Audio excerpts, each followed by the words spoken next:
Bon matin, l'Espoir, Doxa, Saint-Hubert, l'Espoir Saint-Hubert. Bienvenue à tous, très content de vous retrouver, très heureux de vous retrouver. On poursuit cette belle série sur la crainte de Dieu. C'est un sujet qu'on aborde peut-être pas assez souvent dans nos églises. C'est un sujet qui est complexe. C'est vraiment notre prière, c'est qu'à la fin de cette série, il nous reste encore dimanche prochain, vraiment l'Église prenne plaisir à s'approcher de Dieu en voyant toute sa majesté, toute sa gloire, toute sa grandeur. Vous savez, c'est quoi la vision de cette Église? Nous prions pour être une Église qui est émerveillée par l'Évangile de Jésus-Christ au service de la communauté. Et c'est d'émerveillement dont on va parler ce matin. Lorsqu'on parle de craindre Dieu, on parle de saisir la grandeur de Dieu. On n'approche pas un être banal lorsqu'on vient l'adorer. On s'en vient devant un Dieu qui est à la fois grand, immense, qui peut être terrible, mais qui est majestueux, qui est merveilleux et qui est aimant. La semaine dernière, juste pour vous rappeler, ce qu'on a vu ensemble, c'est que de prendre la grandeur, appréhender la grandeur de Dieu, nous conduit dans un amour tremblant de joie et d'émerveillement, littéralement. Et je tenais à vous rappeler aussi, on n'est pas dans une série standard pour l'Espoir. Donc, normalement, à l'Espoir, on expose des livres bibliques, on traverse un livre ensemble, mais ce qu'on fait actuellement, c'est une série par sujet, une série topique, et elle est vraiment basée sur un excellent petit livre. Je reviens là-dessus par transparence, mais aussi pour vous encourager à le lire. Donc, le livre s'intitule « Réjouissez-vous et tremblez » de Michael Reeves. Et la semaine prochaine, on aura la table de livres. Si vous voulez en avoir une copie, vous pouvez toujours aller voir François pour être certain que nous aurons suffisamment de copies. Mais moi, je veux vous encourager à lire ce livre-là. Vraiment pour asseoir comme il faut votre compréhension de cette notion qui n'est pas étrange pour l'être humain. L'idée de craindre Dieu, ce n'est pas étrange pour la majorité des gens sur la terre, mais pour les Occidentaux, par exemple. Oh! L'idée d'un Dieu qui est aimant et qu'un Dieu que nous allons craindre cohabite ensemble, même au contraire que de craindre ce Dieu-là, c'est une manière de l'aimer. Ça peut résonner de manière très, très étrange dans les oreilles des Occidentaux, où notre vision de l'amour, notre vision de Dieu est rendue tellement légère que pour nous, l'amour efface tout. Ça amène une familiarité qui est très, très loin des Écritures. Ça amène une intimité selon les Écritures, mais pas une familiarité. Ce n'est pas la même chose, c'est assez différent. Et donc, je pense qu'on va avoir du bon temps ensemble dans la parole de Dieu.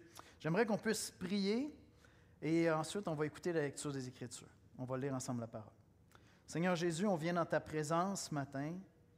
Nous avons besoin de l'œuvre de ton Esprit dans nos cœurs, dans nos âmes, dans notre intelligence.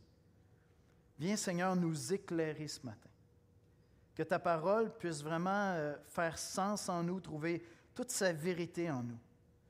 Notre désir, Seigneur, c'est d'apprendre à t'aimer profondément, à t'adorer, à te chérir tel que tu es, à te connaître tel que tu te révèles à nous, Seigneur. Viens à notre rencontre ce matin, viens ouvrir les yeux de notre cœur. Et si quelques personnes ici ce matin ne te connaissent pas intimement, viens leur révéler la grandeur de ton être et la grandeur de ton amour, Seigneur Jésus. C'est en ton précieux nom que nous prions. Amen. Bon matin. Donc, la lecture de ce matin sera le psaume 8 dans la Nouvelle Édition de Genève. Donc, le psaume 8 dans la Nouvelle Édition de Genève. Éternel, notre Seigneur, que ton nom est magnifique sur toute la terre. Ta majesté s'élève au-dessus des cieux. Par la bouche des enfants, de ceux qui sont à la mamelle, tu as fondé ta gloire pour confondre tes adversaires, pour imposer le silence à l'ennemi et au vindicatif.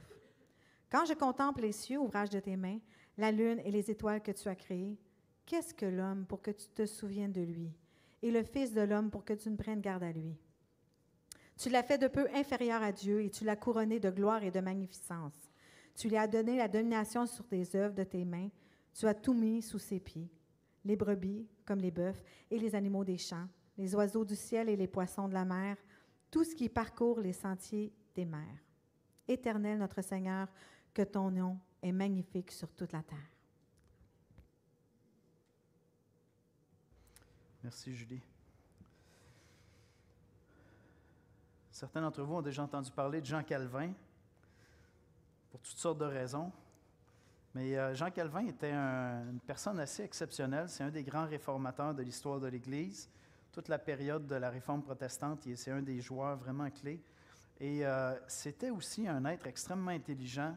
À 27 ans, il a publié, sa thèse théologique qui résume sa pensée. Il va travailler dessus pratiquement jusqu'à sa mort. Il a commencé à l'écrire beaucoup plus tôt même. Et donc, ça s'appelle « Les institutions chrétiennes ».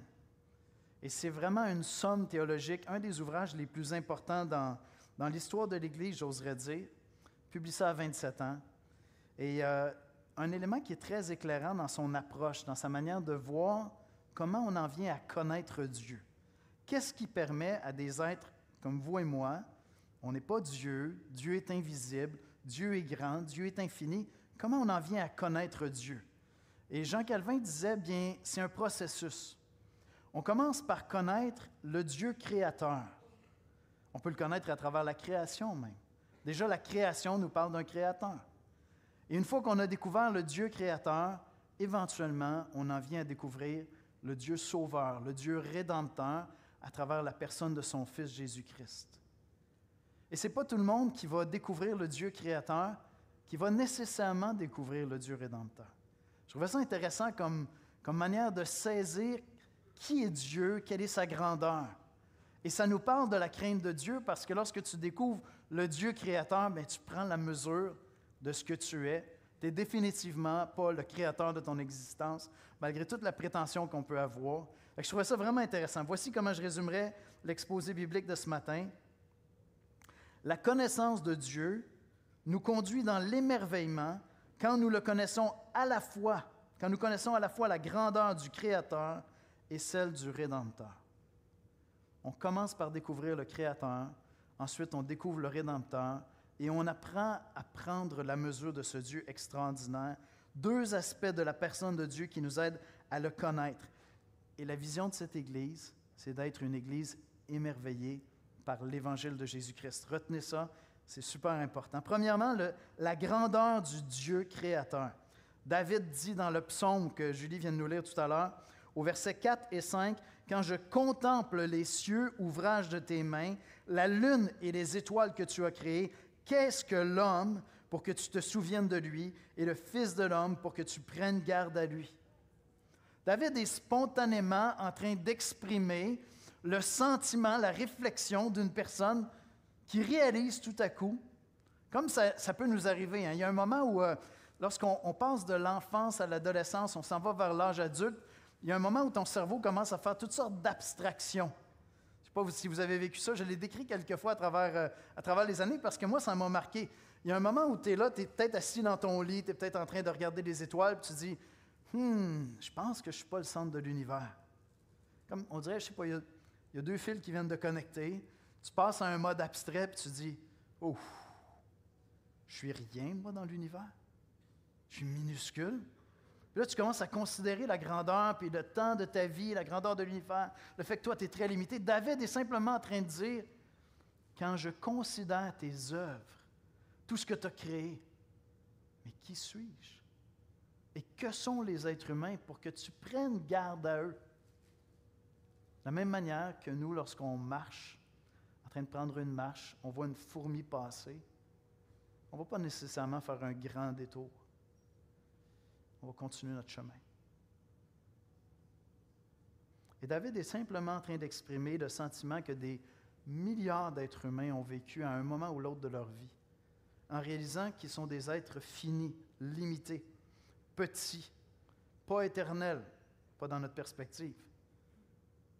La mort vient bientôt. Et tu mesures la grandeur de Dieu. Michael Reeves écrit dans son livre, « La première sorte de crainte juste, donc une bonne crainte de Dieu, est celle qui nous fait trembler et qui rend nos jambes flagellantes devant le fait que Dieu est créateur. Elle permet d'apprécier et de se réjouir du fait que Dieu est splendide dans sa transcendance, c'est-à-dire qu'il est au-dessus de tout, partout, au-delà de la création. Dieu est saint, majestueux, parfait, tout-puissant, éblouissant dans toutes ses perfections. » C'est une crainte juste. C'est comme un moment de lucidité qui vient dans ta vie. Et tous les influenceurs du monde pourront dire « Non, non, tu es au contrôle de ta destinée. » On a tous des moments de lucidité où on réalise « Je ne suis pas au contrôle de grand-chose. Je vais essayer de bien faire avec ce que j'arrive à contrôler, mais c'est très peu de choses en réalité dans ma destinée. Il n'y a personne ici qui a décidé de naître dans le pays où il est né, et ça commandait déjà beaucoup de choses sur votre avenir. Et c'est une crainte juste, c'est une bonne vision de Dieu, de prendre la mesure du fait que Dieu est infini, Dieu est tout-puissant, Dieu est grand. Et on voit cette crainte-là dans les Écritures. Lorsque des êtres humains arrivent dans la présence de Dieu, naturellement, ils vont trembler. Ils vont être extraordinairement impressionnés. Pas juste impressionnés, incroyablement pris d'un vertige devant la grandeur de Dieu et le fait qu'ils sont limités, qu'ils sont petits. La majesté du Créateur, on voit ça dans la vision d'Ésaïe, dans Ésaïe 6, versets 1 à 5. L'année de la mort du roi Osias, je vis le Seigneur assis sur un trône très élevé, et les pans de sa robe remplissaient le temple. Essayez d'imaginer un instant, là. Essayez de vous porter avec Ésaïe. Je vis le Seigneur assis sur un trône très élevé, et les pans de sa robe remplissaient le temple. Des séraphins se tenaient au-dessus de lui. Ils avaient chacun 6 ailes, 2 dont ils se couvraient la face, parce qu'ils sont dans la présence de Dieu. 2 dont ils se couvraient les pieds par marque d'humilité, et 2 dont ils se servaient pour voler. Ils criaient l'un à l'autre, « Saint, Saint, Saint est l'Éternel des armées. Toute la terre est pleine de sa gloire. » Les portes furent ébranlées dans leur fondement par la voix qui retentissait, et la maison se remplit de fumée. Alors je dis, « Malheur à moi, je suis perdu, car je suis un homme dont les lèvres sont impures.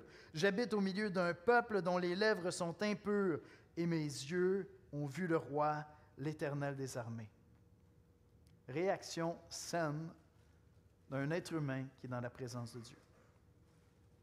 Intuitif, aucune réflexion, gros moment de lucidité, je suis dans le trouble. Parce que je suis dans la présence de celui qui est saint, saint, saint. Vision de Job. Job, écrit dans Job 42, versets 5-6. Mon oreille avait entendu parler de toi, mais maintenant mon œil t'a vu. C'est pourquoi je me condamne et je me repens sur la poussière et sur la cendre. À plusieurs reprises dans les Écritures, on a des êtres humains qui arrivent dans la présence de Dieu et tout d'un coup, il y a un moment de lucidité extraordinaire où ils sont saisis d'une crainte parce qu'ils réalisent la différence, la distance, la proportion, la grandeur de Dieu et leur petitesse devant Dieu. Petitesse comme être fini, limité, mais pécheur, impur, inapte à entrer dans la présence de Dieu. Et là, ils sont saisis d'une crainte. Et il y a une forme d'adoration qui est là. Mais remarquez que saisir la grandeur de Dieu ne conduit pas automatiquement à l'adoration. Il y a bien des gens qui peuvent prendre la mesure du fait qu'ils ne sont pas auteurs de leur vie, puis il y a certainement un créateur quelque part. Ça ne les conduit pas nécessairement à adorer Dieu. Ce n'est pas automatique. Jacques dira dans Jacques 2, 19, « Tu crois qu'il y a un seul Dieu, tu fais bien. Les démons le croient aussi et ils tremblent. » Eux qui connaissent la grandeur de Dieu ne sont pas conduits à l'adoration. Voyez-vous, c'est possible devant l'inconnu, le Tout-Puissant, ce sentiment où tu dis, finalement, je ne suis pas au contrôle de grand-chose. Il y a sûrement un Créateur qui a créé l'univers, mais il est loin, il est grand, et je ne veux certainement pas qu'il réclame quoi que ce soit sur ma vie. C'est tout à fait possible, une fois que tu as ce sentiment-là, que tu vis dans l'univers que quelqu'un d'autre a créé, tu prennes la fuite et tu cours pour t'éloigner de lui. Parce que, voyez-vous, naturellement, nous sommes pécheurs. Cette idée de dire que la bonne réponse, lorsque je réalise qu'il y a un Dieu, il y a un Créateur, il y a quelqu'un qui a créé cet univers magnifique. Je vous dis, tous les scientifiques qui découvrent à quel point l'univers est incroyablement complexe, ordonné, organisé. Un grand nombre d'entre eux reconnaissent qu'il y a un Créateur. Je regardais des chiffres il n'y a pas si longtemps. un très grand nombre d'entre eux. En fait, une grande majorité des gens qui ont gagné des prix Nobel en sciences croient dans l'existence de Dieu. Mais est-ce que tous les scientifiques, tous ceux qui voient la complexité de l'univers, l'improbabilité d'une terre incroyable où on peut vivre comme ça, de notre existence, est-ce qu'ils sont tous conduits à cet endroit où ils s'humilient devant Dieu et disent « OK, il y a un designer derrière ça ». Non, maintenant, la science nous dit « c'est plutôt arrêté, il n'y a pas de créateur, tout est accidentel ». Donc, c'est possible de prendre la mesure de l'univers et de faire exactement l'opposé, courir dans l'autre direction. Réaliser qu'il y a un créateur derrière tout ça ne te conduit pas automatiquement à l'adoration. Et donc, peut-être que tu n'es pas un adorateur de Dieu. Ça ne veut pas dire que tu ne crois pas dans l'existence de Dieu. Ça veut peut-être simplement dire que ça ne t'intéresse pas de le laisser gouverner ta vie. Peut-être. Peut-être. Dans les Écritures, il y a une idée qui est profondément biblique, c'est que pour connaître notre Créateur, il nous faut découvrir notre Sauveur, notre Rédempteur. Et j'aime ce que Michael Reeves apporte, puis en fait, ça ne vient pas de lui, c'est exactement dans la pensée de Jean Calvin, ce que je disais tout à l'heure.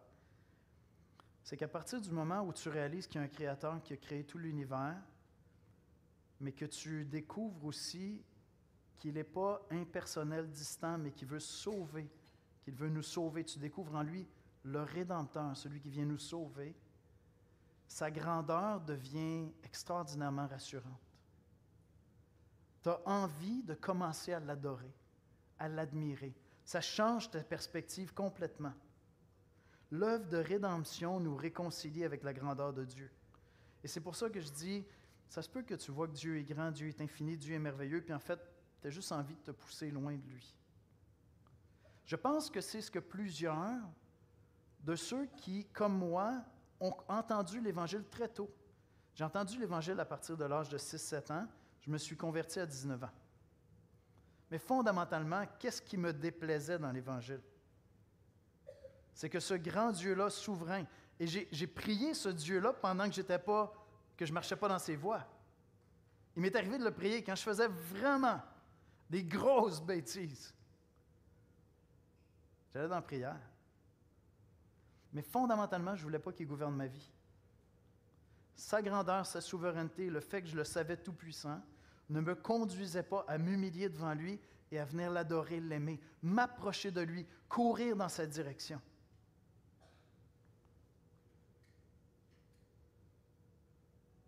C'est à travers l'œuvre de Jésus-Christ qu'on découvre parfaitement la rédemption et qu'on découvre parfaitement Dieu.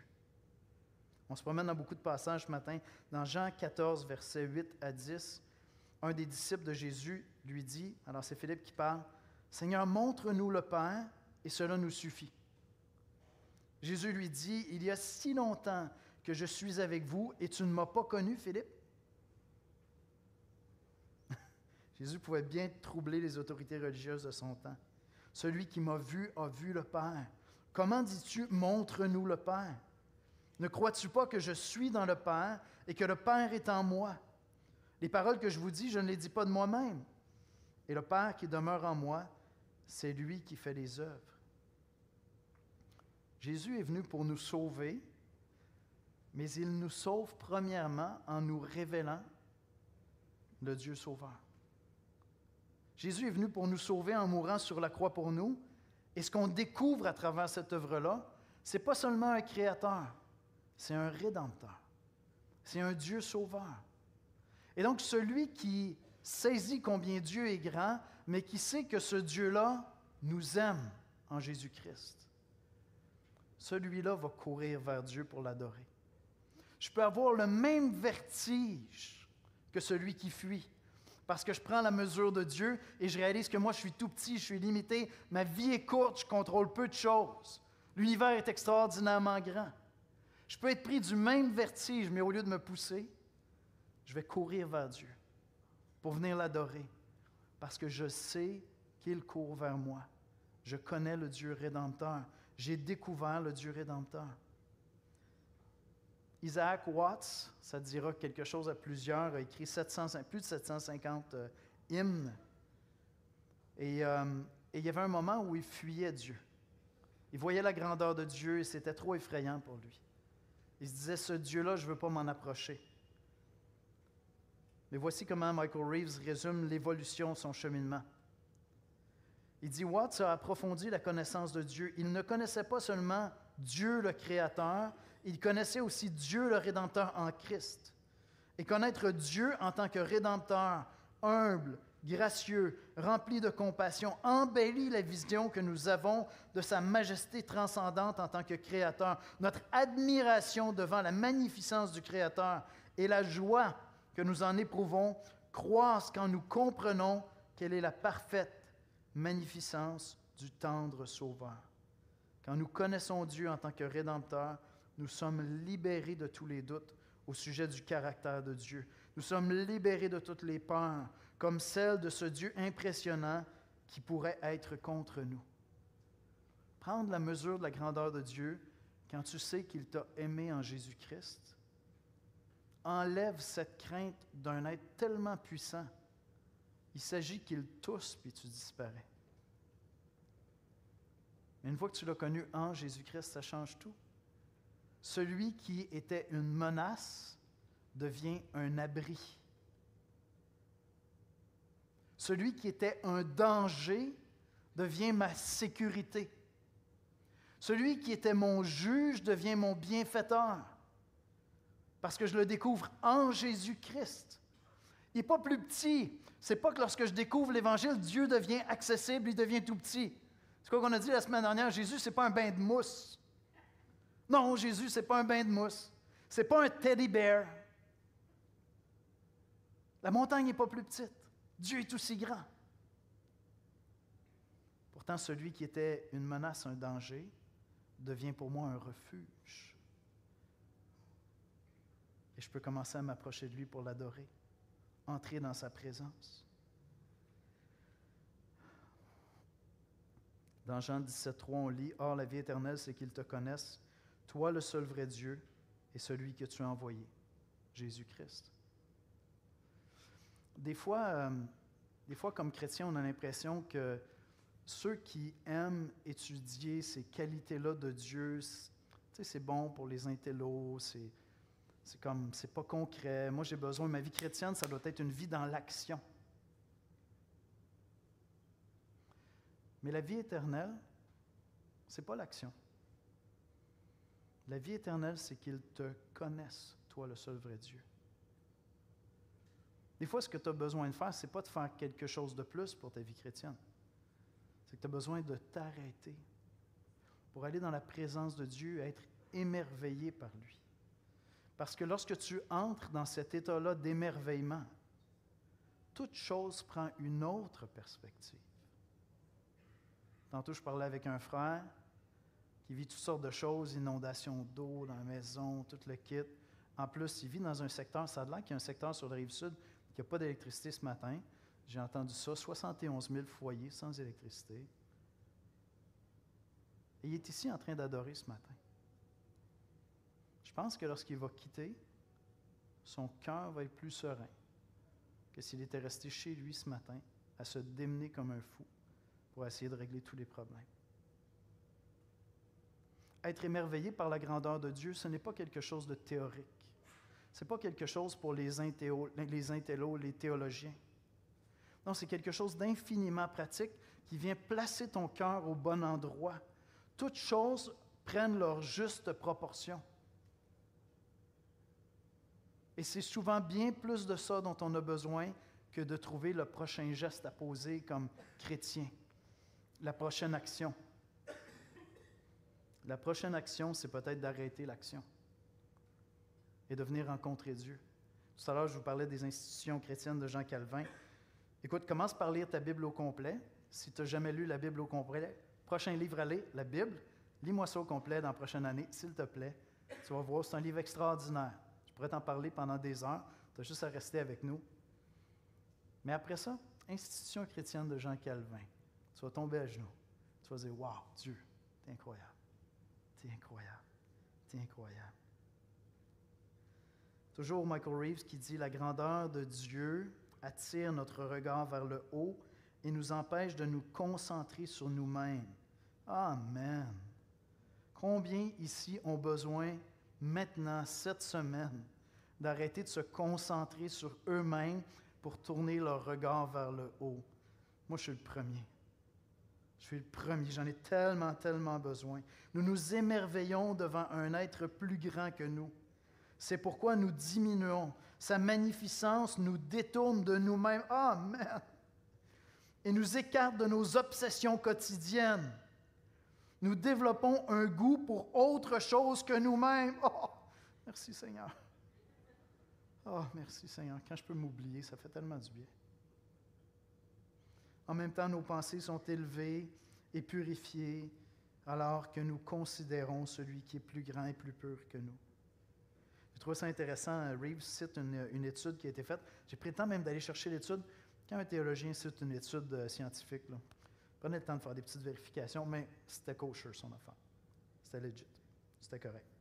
Une étude qui a été publiée dans le Journal of Personality and Social Psychology. Puis j'ai juste pris le résumé au début de l'étude, l'abstract en anglais, et je vais juste vous le lire parce que c'est vraiment intéressant. Ils ont fait une étude sur ce qu'apporte comme l'esprit humain le fait de vivre un état d'émerveillement envers quelqu'un qui est plus grand que nous. Et comment ça nous transforme, ça produit de l'humilité, même ça améliore nos relations humaines. Vous trouvez ça intéressant? Donc, je vous lis ça rapidement, c'est le résumé au début de l'étude. Vous pouvez la trouver, ça s'appelle Awe and Humility. Vous allez trouver ça facilement sur Internet, ça a été publié dans le Journal of Psychology, of Personality and Social Psychology. L'humilité est une vertu fondamentale, intéressant, qui s'oppose aux penchants égoïstes tels que la suffisance, l'arrogance et le narcissisme. Donc, les chercheurs disent, nous émettons l'hypothèse que les expériences d'émerveillement favorisent une plus grande humilité. Nous proposons que lorsque les individus rencontrent une entité qui est vaste et qui remet en question leur vision du monde, ils se sentent plus humbles. Intéressant. Ils ressentent de l'admiration, ce qui les conduit à se dévaloriser, dans le bon sens du terme, puis à faire preuve d'humilité. À l'appui de ces affirmations, les personnes sujettes à l'émerveillement ont été jugées plus humbles par leurs amis. Est-ce qu'il y a des gens autour de toi qui aimeraient que tu sois plus humble? Parce qu'on peut faire un sondage, si vous voulez. Je suis sûr que tu peux trouver des gens autour de toi qui apprécieraient un peu plus d'humilité dans tes relations humaines. Amen? Peut-être que tu as besoin d'aller adorer Dieu. Qui l'eût cru, hein? Va adorer Dieu, puis tes relations humaines vont s'améliorer. Je ne sais pas si la Bible dit ça quelque part. À l'appui de ces affirmations, les personnes sujettes à l'émerveillement ont été jugées plus humbles par leurs amis et ont fait état d'une plus grande humilité de leur part.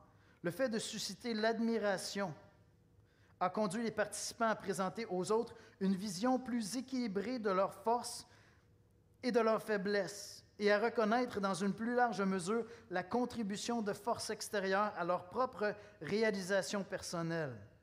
Pris dans leur ensemble, ces résultats révèlent que l'émerveillement offre une voie vers une plus grande humilité. Intéressant, hein? Très intéressant.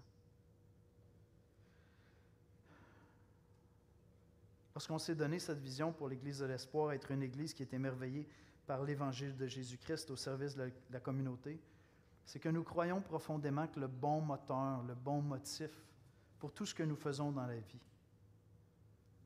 c'est d'être émerveillé par la personne et l'œuvre de Jésus-Christ. Parce qu'à travers lui, à travers son œuvre, on découvre Dieu, on en vient à connaître le Dieu, notre Rédempteur. Et donc, si ta vie ne va pas bien en ce moment, il y a fort à parier qu'elle pourrait s'améliorer si tu t'approchais de Dieu pour le contempler, l'admirer, l'adorer, prendre la mesure de ce qu'il est et de ce qu'il a fait pour toi en Jésus-Christ. Il y a fort à parier que ta vie pourrait prendre une meilleure direction, retrouver de la paix, de la joie, du repos, ça se peut même que les gens autour de toi disent « Hey, il y a quelque chose qui a changé chez toi. » Ta réponse, ça va être quoi? « Écoute, je suis émerveillé par Jésus-Christ, par mon Dieu. » Qui eût cru qu'adorer Dieu pouvait changer nos relations?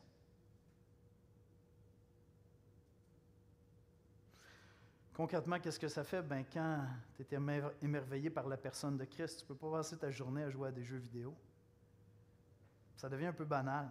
Binger sur Netflix. J'ai mieux à faire, je pourrais aller adorer Dieu. Et ça peut se refléter dans plein de domaines. Parce qu'une grande partie de notre vie est consacrée à fuir des choses. Mais une fois que tu t'approches de ce Dieu-là merveilleux, à travers l'œuvre de Christ, tu n'es plus en train de fuir. Tu es en train de courir vers l'être le plus puissant. Mais qui va t'effrayer après? De qui vas-tu avoir peur si tu prends plaisir à être dans la présence de ton Créateur, du Tout-Puissant? C'est un beau remède à toutes ces fuites que nous vivons, chacun d'entre nous, dans toutes sortes de domaines dans nos vies. On va chercher une espèce de sécurité, une petite shot d'endorphine,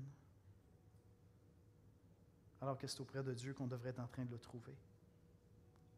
Et je termine avec un dernier élément ce matin. La connaissance de Dieu commence par la connaissance du Créateur. Ce qui fait que je vais m'approcher de lui, c'est lorsque je découvre qu'il est mon sauveur. Celui qui était peut-être une menace pour moi est en fait maintenant un refuge. Mais il y a une autre dimension à la crainte de Dieu qu'on trouve comme enfant de Dieu. C'est la grandeur de ce Rédempteur. L'année prochaine, on va avoir une conférence avec Sola qui va être pour célébrer un concile d'Église. Ça vous dit peut-être rien, le concile de Nicée. Ça sera plus concret rendu là, puis on aura l'occasion d'en parler d'ici ce moment-là. Mais au 4e siècle, l'Église a vu circuler une question. Il y avait comme une grande question chez les chrétiens. Ils se disaient, qu'est-ce que Dieu faisait avant qu'il ait créé l'univers? Est-ce qu'il jouait au golf, il s'ennuyait? Tu sais, il n'y a pas l'univers. Qu'est-ce que Dieu faisait? Et ça a amené toutes sortes de questionnements. Il y a une fausse doctrine qui a commencé à circuler sur la personne de Christ. Donc, Arius a commencé à dire qu'il n'était pas Dieu. Je n'ai pas le temps de m'attarder là-dessus ce matin. Comme je vous dis, on va avoir une belle conférence qui s'en vient où on va aller explorer ça en profondeur. Mais un des théologiens de l'époque, Athanase, ce n'est pas de sa faute s'il y a ce nom-là, sa mère l'a appelé Athanase. Athanase, un des pères de l'Église, a sorti une formule. Et vous allez comprendre où je m'en vais avec tout ça. Il a dit ceci, « Il est plus pieux et plus précis de faire référence à Dieu en parlant du Fils et de l'appeler Père que de le nommer sur la base de ses œuvres. » Qu'est-ce qu'il est en train de dire? Il est en train de dire, c'est manifester une meilleure connaissance de Dieu, de parler de Dieu non seulement comme le Créateur à travers ses œuvres. Tu sais, toi et moi, là, on ne se résume pas à ce que nous faisons. Ce que tu fais, tes œuvres dans une journée, ce que tu as fait dans ta vie, tu es beaucoup plus que la somme de tes œuvres. Tu es une personne. Bien, Dieu, avant d'être créateur, existait. La Sainte Trinité existait avant. Et donc, ce qu'Athanase dit, il dit, c'est bien de connaître le Dieu créateur, mais avant même qu'il soit créateur, il était Dieu. Et la Trinité était là. Et donc, le découvrir comme le Père, le Fils, l'Esprit, wow! Je découvre sa grandeur, sa beauté. Avant même qu'il soit créateur. Avant d'être créateur, Dieu était déjà Dieu. Il était déjà le Dieu trinitaire. Et il avait déjà un plan de salut pour l'humanité. Parce que pour Dieu, le temps n'existe pas. Vous allez voir où on s'en va avec ça.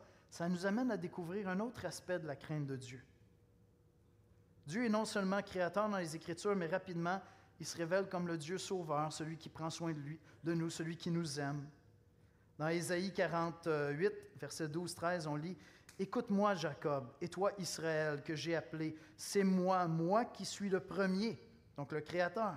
C'est aussi moi qui suis le dernier. Ma main a fondé la terre et ma droite a étendu les cieux. Je les appelle et aussitôt ils se présentent. » Donc Dieu est créateur. Dieu est créateur de tout l'univers. Dieu est créateur d'Israël. Mais dans Ésaïe 47, verset 4, on lit « Notre Rédempteur, c'est celui qui s'appelle l'Éternel, le Saint. » Et dans Isaïe 63, verset 16, on lit « Tu es cependant notre Père, car Abraham ne nous connaît pas et Israël ignore qui nous sommes. C'est toi, Éternel, qui es notre Père, qui dès l'éternité t'appelle notre Sauveur. » Est-ce que je veux terminer avec cette idée-là ce matin? La semaine prochaine, on termine la série. Dans la Bible, on voit cette idée que, comme chrétien, comme croyant, on va craindre Dieu, le Créateur, parce qu'on sait qu'on a accès à lui. Je sais qu'il est mon refuge, il n'est pas simplement mon juge, il est maintenant mon rocher, mon refuge, mon abri. C'est mon sauveur. Mais quand Dieu vient et nous sauve, mais on entre dans la famille de Dieu. Et là, il y a une nouvelle crainte qui vient dans nos cœurs. C'est la crainte filiale. C'est la crainte d'un enfant pour un père qui l'aime. La relation qu'un enfant va avoir avec un bon père, qui demeure un père. Ce n'est pas son chum. On appelle ça la crainte filiale. Et ça change tout dans mon rapport à Dieu. Et c'est une autre dimension de ce que Jésus est venu nous révéler. Lui, étant le Fils parfait, nous a enseigné cette crainte-là filiale.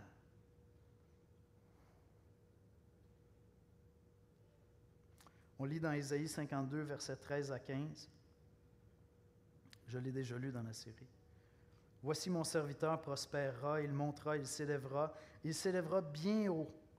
De même qu'il a été pour plusieurs un sujet d'effroi, tant son visage était défiguré, tant son aspect différait de celui des fils de l'homme, de même il sera pour beaucoup de peuples un sujet de joie. Devant lui, les rois fermeront la bouche, car ils verront ce qui ne leur avait point été raconté. Ils apprendront ce qu'ils n'avaient point entendu. »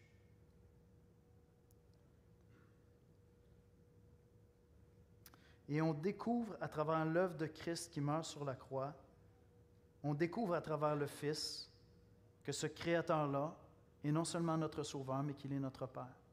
Parce qu'on devient nous-mêmes à notre tour enfants de Dieu.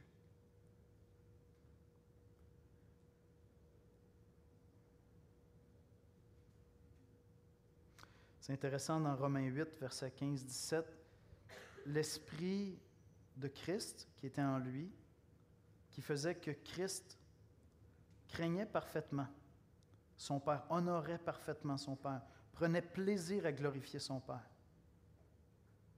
C'est ce que les textes disent. Sur le Messie, il y aura un esprit de crainte de l'Éternel. Et donc, ce même esprit qui est en lui vient en nous lorsqu'on devient chrétien. On lit dans Romains 8, versets 15 à 17. « Et vous n'avez pas reçu un esprit de servitude pour être encore dans la crainte, mais vous avez reçu un esprit d'adoption. » Donc, ce n'est pas la crainte qui fait qu'on va se sauver loin de Dieu. Par lequel nous crions « Abba, Père ».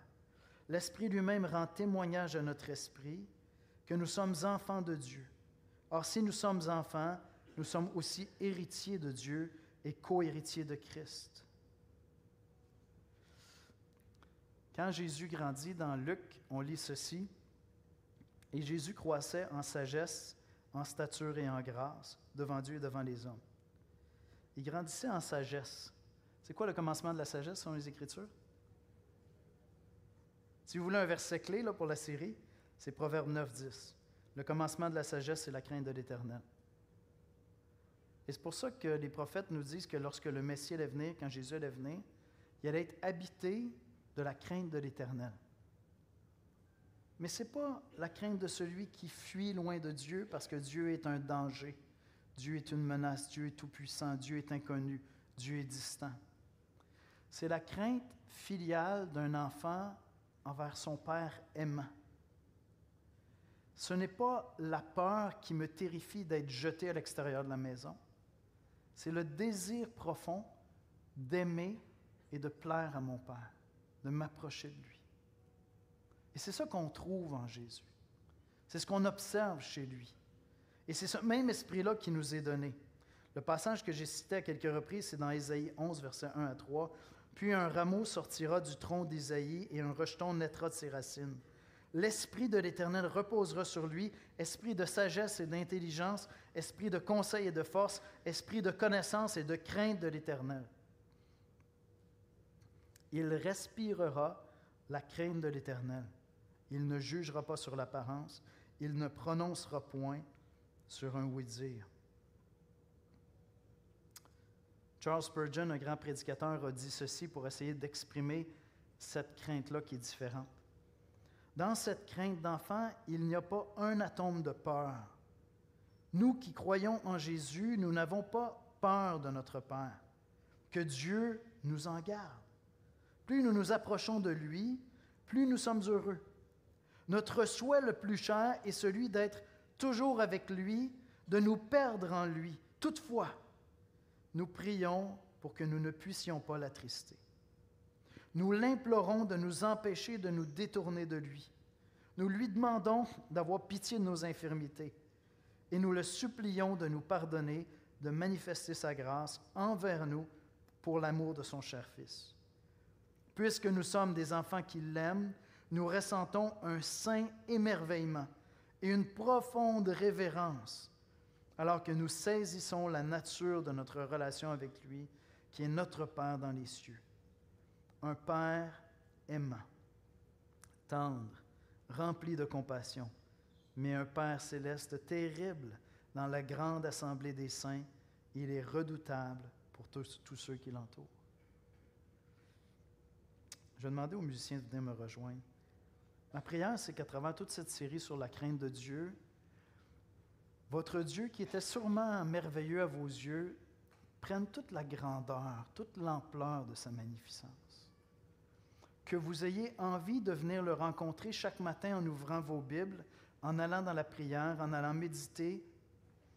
Que vous ayez envie de venir rencontrer un Dieu plus fantastique que tout ce que votre imagination pourrait produire, plus grand, plus infini que tout ce que nous pourrons jamais mesurer, et que vous preniez plaisir à vous approcher de lui.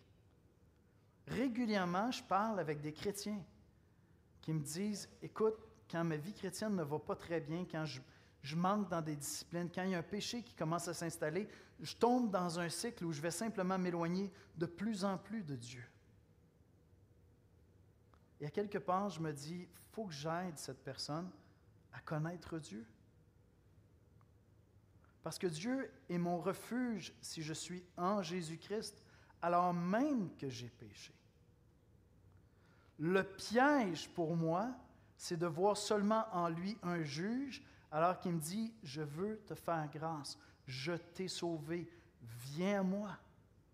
Approche-toi de ma sainteté, c'est sécuritaire, c'est safe. En Jésus-Christ, viens vers moi. Et donc, si par moment ta vie chrétienne est médiocre et que ça t'amène à t'éloigner de Dieu, viens connaître Dieu avec nous. Viens le voir dans toute sa grandeur, sa majesté, sa sainteté, sa splendeur, sa toute-puissance, comme ton Rédempteur, ton Sauveur. Que Dieu ne soit jamais pour toi, si tu as la foi en Jésus, une menace, un danger, mais au contraire, un Père bon, aimant, qui corrige ses enfants, par amour pour eux, parce qu'il veut leur bien, parce qu'il veut les amener dans la voie de la sainteté, parce qu'il veut les voir grandir en maturité. Si tu es un enfant de Dieu comme moi, tu as une crainte de l'Éternel. Si tu connais le Dieu créateur, le Dieu rédempteur révélé parfaitement à travers l'œuvre de son Fils Jésus-Christ, tu as une crainte de Dieu, parce que tu prends la mesure de sa sainteté, de ses perfections, et tu prends la mesure de son amour. Et cet amour-là n'est pas banal. Dieu n'a pas dit à son Fils, « Hey, irais-tu me rendre un petit service? J'ai une commission à te faire aujourd'hui. Fais un petit détour par la terre, va te faire crucifier. » Non, ce qui s'est passé là, à la croix, c'est majestueux. C'est extraordinaire. C'est impressionnant. C'est humiliant. C'est humiliant pour nous de prendre la mesure de Dieu et de prendre la mesure de son amour. Notre âme est humiliée dans le bon sens du terme.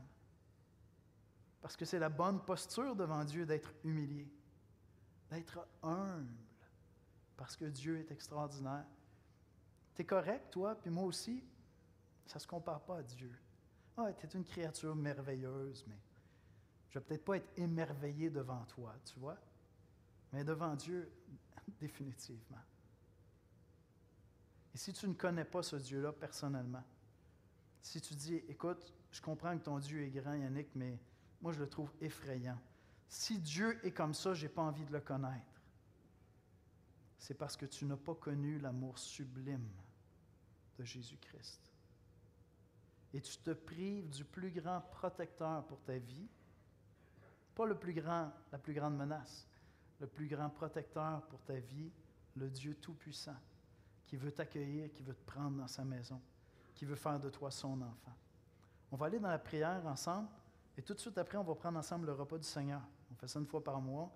Ça va être vraiment un moment pour être émerveillé devant la grandeur de Dieu.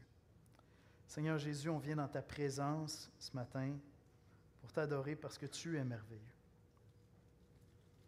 Seigneur, tu dépasses tout ce qu'on peut imaginer, penser, concevoir.